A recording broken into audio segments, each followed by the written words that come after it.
All right, boys and girls, big show today. We're doing something brand new for you guys. We got live via Skype from Japan, world champion drifter Vaughn Gittin Jr. from Team Falcon, driving the 2010 Ford Mustang GT. What's up, buddy?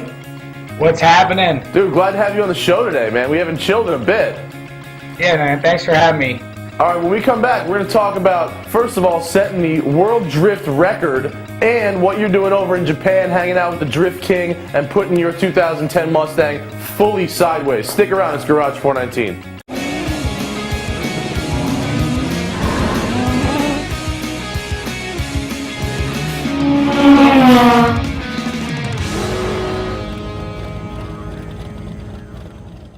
All right, we're back with Vaughn Gittin Jr., world champion drifter. What's up, buddy? What is happening? So we're doing this Wi-Fi Skype call all the way in Japan. What are you doing all the way out there, bro? Well, the crew of Ford asked me if I could do anything I wanted in the 2010 Mustang, what would it be? And my answer was Japan. Say simply, but let's take the Mustang to Japan and let me go drift on all these tracks I've dreamed of drifting on and experience the core of drifting, and also let the Japanese who wouldn't normally be able to experience a Mustang experience a Mustang. Have you gotten to get any driving in yet, or just kind of hanging out and adjusting to the jet lagness?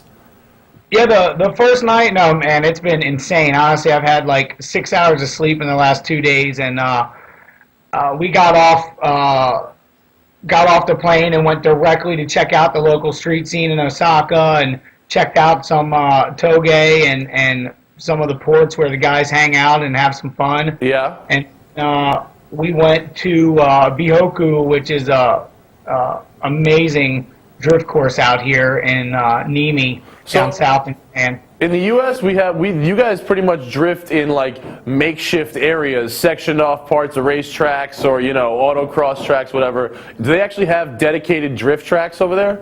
Yeah, drifting has been in Japan for about 20 years, and really on a professional level in the States for only about 5. So they have this great infrastructure built for drifting and making sure that the drivers have a good, safe place to go and have some fun. And the courses are just unbelievable. Are they a lot more technically advanced than our courses, or just safer, better engineered? What makes a better drift track? It's more of just a different style. Like, we're driving on-road courses, like you said, and they're big, high horsepower, really fast tracks, which is awesome. But a lot of the Japanese tracks are more technical and demand a little more than going in real hard and stand on the throttle. And I enjoy both of those challenges. So most of our courses are fast, but some have a pretty good technical aspect to it, whereas the Japanese courses are designed to have a fast entry, which is what drifting is, as fast as you can enter, but also technical. So some braking sections, some a good amount of shifting, and it's different but really exciting. Are you finding that the Japanese guys are recognizing you and your car as the big American to contend with over there? It was.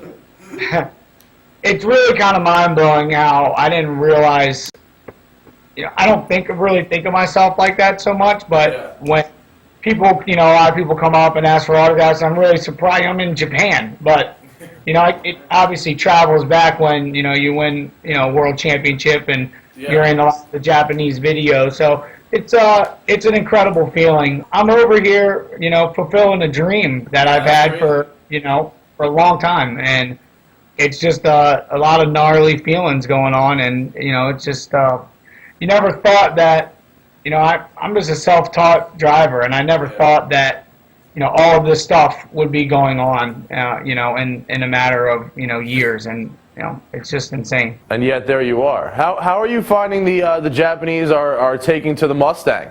Are they digging it on the drift tracks, or is it kind of like American muscle? Oh no, dude! I mean, on the tracks, the only track we've gone to so far, everybody loves it. I mean, blown away by the sound. They all say, "Wow, it looks so big, but I can't believe how well it handles." Are you letting other people drive it?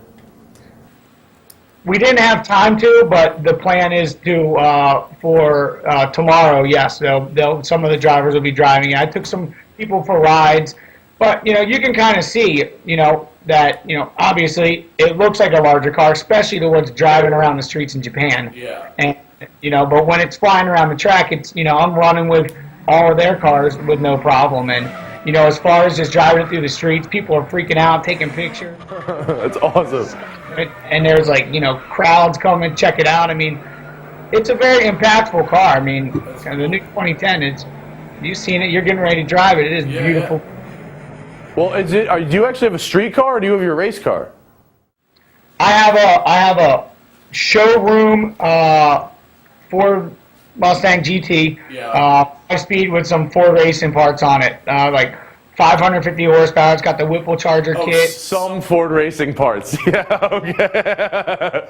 I actually went through the catalog and put every single thing on it that would go on it. Yeah, was that part of the trip? It's like, I want that, and I want that, and I want that, and it's like, okay. Yeah, we got their FR3 suspension pack, everything, the sway bars, the shocks, the springs, their T2R diff. I mean, the car's stout, man. I've been putting it through its paces, and it's still moving. Full interior? Full interior. I had to put a harness bar in for me, though, because we're doing some pretty high-speed stuff. So, well, that's awesome. That's good. That's crazy, man. Hey, when we come back in Garage 419, we're going to talk about Vaughn's new world record for the longest drift, and it's in a bone stock car. Stick around.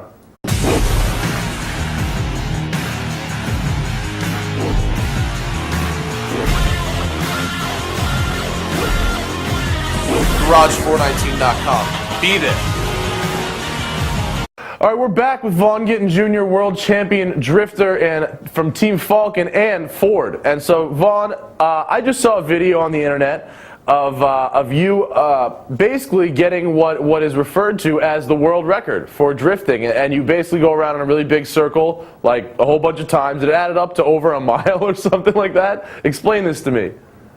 You got pretty dizzy probably watching it, didn't you? Yeah, it was tough to watch, actually. I don't know about being in the car, but my girlfriend was like, Yeah, it's actually, I agree, very boring to watch, and that's really why I wanted to set the record. The record was set a little over 4,000 feet, and, essentially it was done for the Nitro Circus show. Yeah. And, in my eyes, it was basically just like somebody exploiting drifting and taking a definition of a drift, which is the angle of the rear tires, the slip angle of the rear tires is greater than the front tires. So somebody just did a bunch of circles, and it's a joke because any pretty decent driver can do a bunch of circles, and the only thing that's limiting that is basically fuel and tires. Yeah. So you just did start to finish on tires then? Yeah, that was it. I mean, I could do that all day, and there's probably thousands of other drivers that could do it too, And so what my goal was to do was basically just show that it's essentially an easy record to break, and I want to, for our sport, set a real record, which is, should be going as fast as you possibly can, tossing the car and drifting as long as you can possibly drift without intersecting your line. No transitions. So that's what my overall goal is. So like a big 180-degree drift is like the biggest you could do, pretty much. Or you can go most of the way around, I guess, huh? I mean, you could possibly do,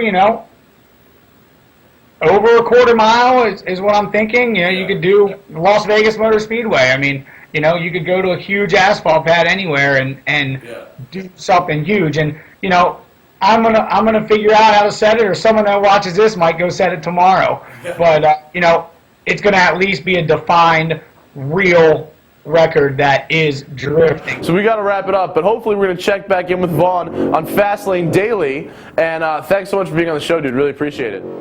Yeah, man. Thanks for having me, and we'll catch up soon. This week on WePC TV. I headed out onto the street to talk to people directly about how computers affect their lives today and what the future holds for our PCs. Well, I had this idea, actually, where you put on, like, these glasses, and then it has, like, a digital overlay of the real world. WePC TV is brought to you by ASUS and Intel. You dream it, ASUS builds it, Intel inside. This week on WePCTV. Some engineers saying that Skynet is processing at 60 teraflops a second. I don't know what the hell that means. It's a special, like, pool dive you can do. Rodney Dangerfield does that in Back to School, I think. He does a teraflop. WePCTV is brought to you by ASUS and Intel. You dream it, ASUS builds it, Intel inside.